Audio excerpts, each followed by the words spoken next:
ऐसा नहीं है कि रेल मंत्री रेल को लेकर ट्वीट नहीं करते। हर दिन वे एक तस्वीर ट्वीट करते हैं कि मालगाड़ी में कहां से क्या लदा है। कहीं ट्रक से अनाज लद रहा है तो कहीं कभी किसी तस्वीर में कारें लोड हो रही हैं, मगर नौकरियों को लेकर चुप्पी है। इसी तरह निजीकरण को लेकर संसद में बयान दिया करते थे कि उनकी सरकार के रहते निजीकरण नहीं करेंगे, मगर रेल मंत्री आए दिन निजीकरण के फायदे को लेकर ट्वीट करते रहते हैं। 23 फरवरी 2016 का ट्वीट किया कि सुधार कीमतें बढ़ा देने से या निजीकरण से नहीं आता है, सिस्टम की कमियों को ठीक करने से आता है। अब 3 सितंबर 2020 को ट्वीट करते हैं और कई ट्वीट है कि निजीकरण से सिस्टम में एफिशिएंसी यानी सुधार आता है। कहते हैं आगे का रास्ता अवसरों की प्रचुरता से भरा है। ये अवसर सरकारी और निजी क्षेत्र में है। हाल में कई सेक्टर खोल दिए गए हैं जिनमें रेलवे भी है। 13 जुलाई 2020 को ट्वीट करते हैं कि सरकार के पास ही रेलवे का स्वामित्व होगा, लेकिन हम प्राइवेट सेक्टर को भी शामिल करेंगे ताकि कम कीमत पर अच्छी सेवा मिल जाए। यह नहीं बताते कि सरकार कम कीमत पर अच्छी सेवा क्यों नहीं दे सकती। क्या प्राइवेट सेक्टर के पास कोई गड़ा हुआ खजाना है? 8 जुलाई का ट्वीट देखिए पीयूष गोयल का। रेलवे की वर्तमान में चल रही सेवाओं में बिना कोई परिवर्तन किए निजी भागीदारी द्वारा आधुनिक सुविधाओं से युक्त 151 नई ट्रेनें चलेंगी। इन ट्रेनों से रेलवे का निजीकरण नहीं होगा, बल्कि इस भागीदारी से आधुनिक सुविधा, सुरक्षा सहित सीटों की उपलब्धता बढ़ेगी, जिसका लाभ यात्रियों को मिलेगा। प्राइवेट हो जाने से सीट कैसे बढ़ जाएगी? जब कांग्रेस ने आलोचना की तब पीयूष गोयल ने एक आर्टिकल ट्वीट करते हुए कहा कि दिशाहीन हो चुकी है कांग्रेस। पब्लिक प्राइवेट पार्टनरशिप का उल्लेख प्रत्येक बजट में किया जाता है। क्या आप जानते थे कि पब्लिक और प्राइवेट पार्टनरशिप को निजीकरण, प्राइवेटाइजेशन नहीं कहा जाता है? कई बार ये कहा जाता है कि हम रेलवे को प्राइवेटाइज करने जा रहे हैं। अब मेरा तो वैसे गला जल्दी बैठ जाता है, पर गला फाड़ फाड़ के बार बार बोल चुके हैं कि कोई रेलवे को प्राइवेटाइज कर ही नहीं सकता है। रेलवे को प्राइवेटाइज करने का कोई मतलब ही नहीं है, कोई सवाल ही नहीं। भारतीय रेल को प्राइवेटाइज करने की ना तो कोई प्रस्ताव है, कल्पना है, और ना कभी प्राइवेटाइज होगा। भारतीय रेल भारत की जनता की संपत्ति है, जनता की संपत्ति रहेगी। लेकिन अगर कुछ नई सुविधाएं आती हैं एडिशनल, तो उससे देश का लाभ होगा। कोई नए प्रोजेक्ट लगते हैं, देश की जनता को नए तरीके से सुविधाएं मिलेंगी। कोई नए रूप से टेक्नोलॉजी लाते हैं, कोई नए स्टेशन बनाने को तैयार हो जाते हैं, तो मैं समझता हूं तो देश हित का काम है, निवेश को इनवाइट करना चाहिए। रेलवे में किसी चीज को प्राइवेटाइज करने का किसी प्रकार की कोई योजना नहीं है।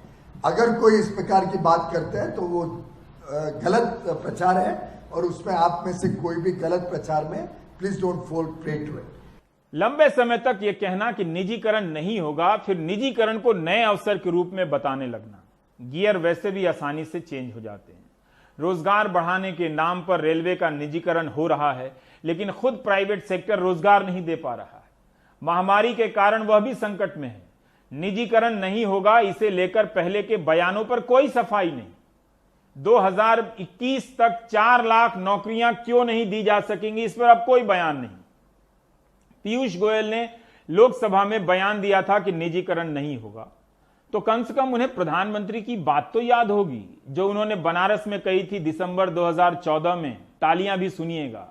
कुछ लोग अफवाहें फैलाते हैं। आप में से कई लोग होंगे जो 20 साल की उम्र के बाद, 22 साल की उम्र के बाद, पढ़ाई करने के बाद रेलवे से जुड़े होंगे। मैं जन्म से जुड़ा हुआ हूं, इसलिए आप लोगों से ज्यादा रेलवे के प्रति मेरा प्यार है, क्योंकि मेरा तो जीवन ही उसके कारण बना है। जो लोग अफवाहें फैला रहे हैं कि रेलवे का प्राइवेटाइजेशन हो रहा है, वो सरासर गलत है। मुझसे ज्यादा इस रेलवे को कोई प्यार नहीं कर सकता, और इसलिए ये जो गप चलाए जा रहे हैं, ये जो गप चलाए जा रहे हैं, भाइयों बहनों, न ये हमारी इच्छा है, न इरादा है, न सोच है। हम इस दिशा में कभी जा नहीं सकते हैं। आप चिंता मत कीजिए। इसलिए कहा कि रोजगार को लेकर लड़ाई परीक्षा की तारीख हासिल करने की लड़ाई नहीं हो सकती है। सरकारें आसानी से तारीख दे देती हैं, उसके बाद रिजल्ट आने, मुकदमे से परीक्षा को निकालने और ज्वाइनिंग होने में 3 से 4 साल लग जाते हैं, कभी कभी 8 से 10 साल भी। मेरी नजर में थाली बजाओ आंदोलन को फेल होना था, फेल हो गया। ऐसे आंदोलन अभी और होते रहेंगे, लेकिन मूल सवाल यही है कि केंद्र से लेकर राज्यों में तमाम सरकारी परीक्षाओं को लेकर व्यवस्था कब पारदर्शी होगी, कब ईमानदार होगी। इसमें चाहे बीजेपी की सरकार हो या कांग्रेस की, कोई किसी से अलग नहीं है। यह आंदोलन यह भी बताता है कि सरकारें चाहें तो परीक्षा के नाम पर कुछ करोड़ नौजवानों को 3 से 4 साल के लिए कोचिंग और छात्रावास के कमरे में बंद कर उन्हें बेकार कर सकती हैं। छात्रों में भी राजनीतिक ईमानदारी नहीं है, वे जनता अब नहीं रहे। इसलिए वे नए हैशटैग की तैयारी में लग गए हैं कि 9 सितंबर को 9 बजे घर की लाइट बुझाएंगे, मोबाइल की लाइट फ्लैश करेंगे। तो कीजिए, दिखा कौन रहा है। नौजवान 5 से 5 और 9 से 9 की तुकबंदी बनाते रहेंगे, मगर होने वाला कुछ नहीं है। थाली बजाने के आंदोलन से कुछ नहीं है, लाखों ट्वीट करने से भी कुछ नहीं हुआ। यही हुआ कि धीरज और शालीनता के साथ लोकतांत्रिक प्रक्रिया में शामिल होने का इन्हें अनुभव हुआ, ट्रेनिंग मिली। आधा अधूरा सा बयान ही आया। भारत में रोजगार मुद्दा नहीं है, यह किसी भी चुनाव के नतीजे से साबित किया जा सकता है, एक आध अपवाद को छोड़कर। बेशक इस आंदोलन से नए नए नारे आए, ज्यादातर उन्हीं नारों पर बिठाए गए जिसे प्रधानमंत्री ने अपने चुनावी अभियान में इस्तेमाल किया था। कुछ मीम में हंसी मजाक भी है, जैसे यह मीम चोर हूं ना चौकीदार हूं, मैं बेरोजगार हूं। यह गेम बहुत लंबा चलेगा, इस तरह के डायलॉग चल रहे हैं। डिसलाइक करने से कुछ हासिल नहीं हुआ है, ना होने वाला है। रोजगार का प्रश्न तुकबंदी का नहीं है, राजनीति की बहुत साफ समझ रखनी पड़ती है। भारत के नौजवान अपने इस आंदोलन से ढंग का प्रेस कवरेज हासिल नहीं कर सके। करोड़ों की संख्या में यह उनकी फेलियर है, असफलता है।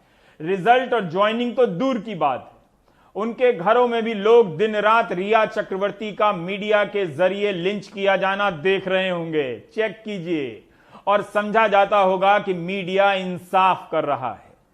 भारत में कई प्रकार के बेरोजगार हैं, जिनकी कथा कही वे सरकारी सेक्टर की नौकरियों के बेरोजगार हैं।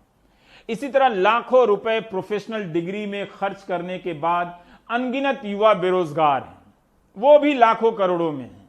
महामारी के दौर में जिनकी नौकरी चली गई, वे भी एक प्रकार के बेरोजगार हैं, मिल नहीं रही है, मिलेगी भी नहीं।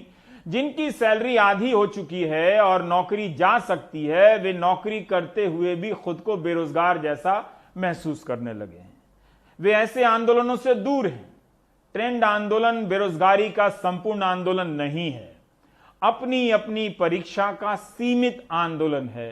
सबको अपना अपना आंदोलन चाहिए, सबको अपना अपना हैशटैग चाहिए, वो तो फ्री का है, ले लीजिए। आप एक शब्द बार बार सुनते होंगे नेताओं के भाषण में, युवा शक्ति। भारत की राजनीति का यह सबसे बड़ा मिथक है, सबसे बड़ा झूठ है। युवा शक्ति नाम की कोई चीज ही नहीं होती है।